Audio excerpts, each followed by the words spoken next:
In this lesson, we zoom out. So far, we have talked about what OSINT is, why this course is not just a tool list, and where the legal boundary sits. Now we need to see what a complete investigation project actually looks like. A project is not a folder full of screenshots. It is not a list of links. It is not, I searched for a while and found some things. A real project has a shape. It starts with a question, sets a boundary, plans sources, records evidence, analyzes what the evidence means, and turns the result into something another person can read and review. This matters because later in the course we will learn many tools: search, maps, images, company records, social media, network assets, structured analysis. If you do not know the project structure, every tool feels separate.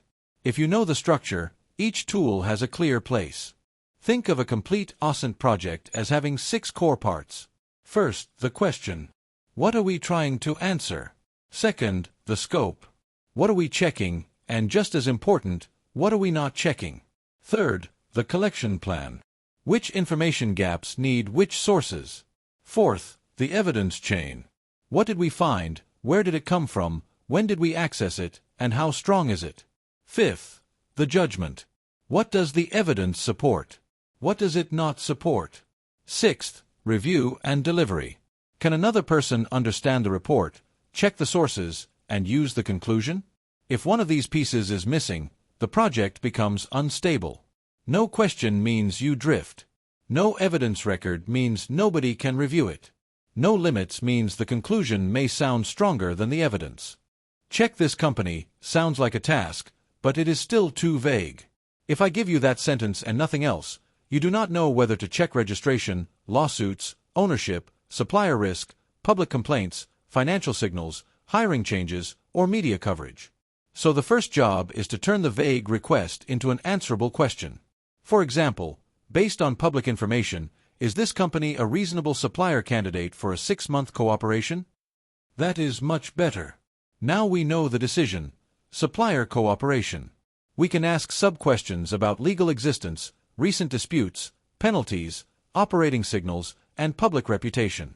You also need to know the audience. A manager may want risk and recommendation. Legal may want evidence and boundaries. An analyst may want method and source quality. A good question gives the whole project direction. Scope is where you prevent the investigation from growing without limit. A beginner often thinks more is always better. More sources, more screenshots, more names, more connections. In real projects, unlimited scope is a problem. It wastes time and increases risk. Write what you will check. For example, public records from the last 3 years, official company materials, court records, penalties, hiring signals, media coverage, and procurement records. Then write what you will not check. No private relationships. No contacting personal accounts. No non-public systems. No login bypass. No collecting home addresses unless there is a clear legal and necessary reason. This is not just an ethical statement. It is project control. When someone later asks, "Why did you not investigate this private detail?" you can answer, "Because it was outside the agreed scope and not necessary for the decision." Do not search until you are lost. That sounds strange, but it describes a common beginner mistake. You open a search engine, type the company name, click result after result, and after 30 minutes you have many tabs but no clear progress.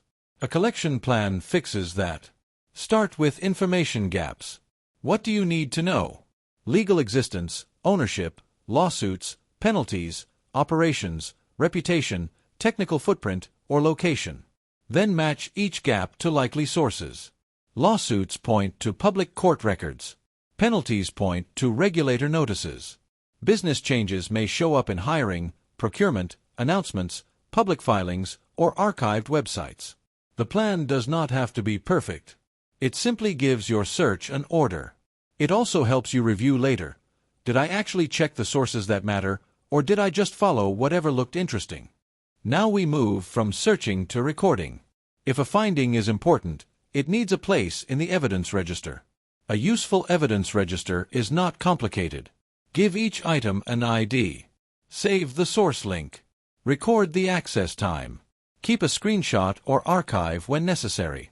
Add a short note on what the evidence supports and how strong it is. Imagine your report says, the company had multiple contract disputes in the last 2 years.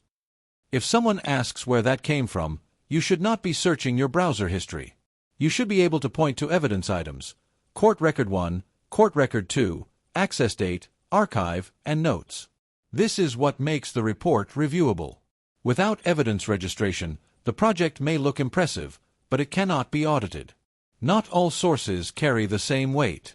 An official court record is different from a media article. A media article is different from a social repost. A company's own website is useful, but it has its own incentives.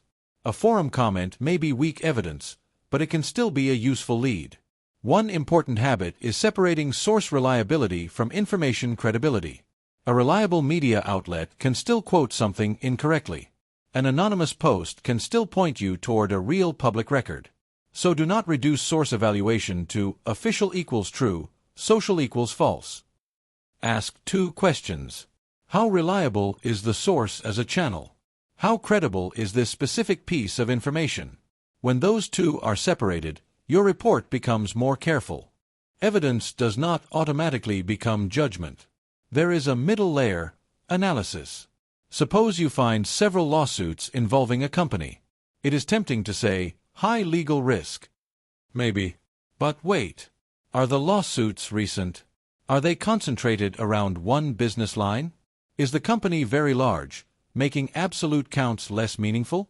Were the cases settled? Did the company usually win or lose? That is why analysis includes linking, counter-evidence, and explanation.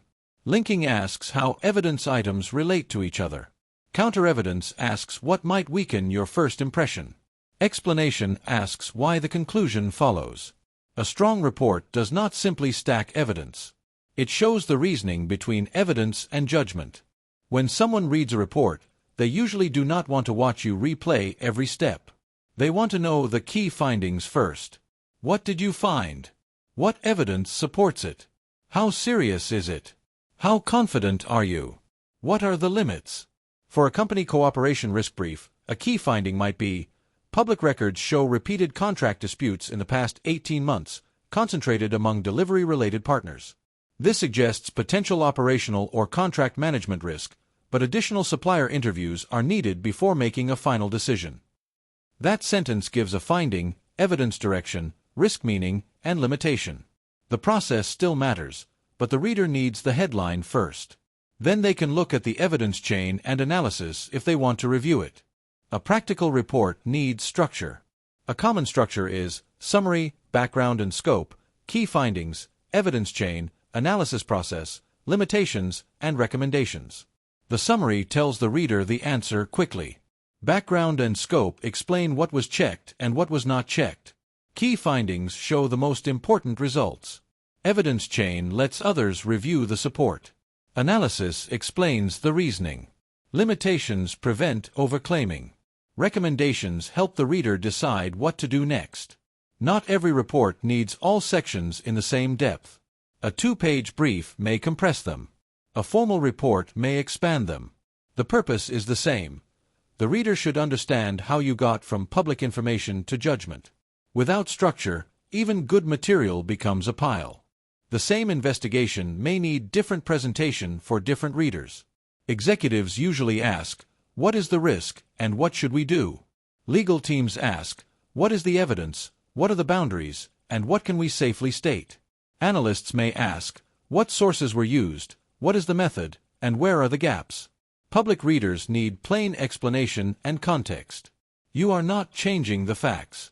You are changing the emphasis. If the audience is management, lead with risk and recommendation. If the audience is legal, make the evidence chain and limitations more visible. If the audience is a public video or article, explain the reasoning without exposing unnecessary personal details. Good delivery is not just writing well.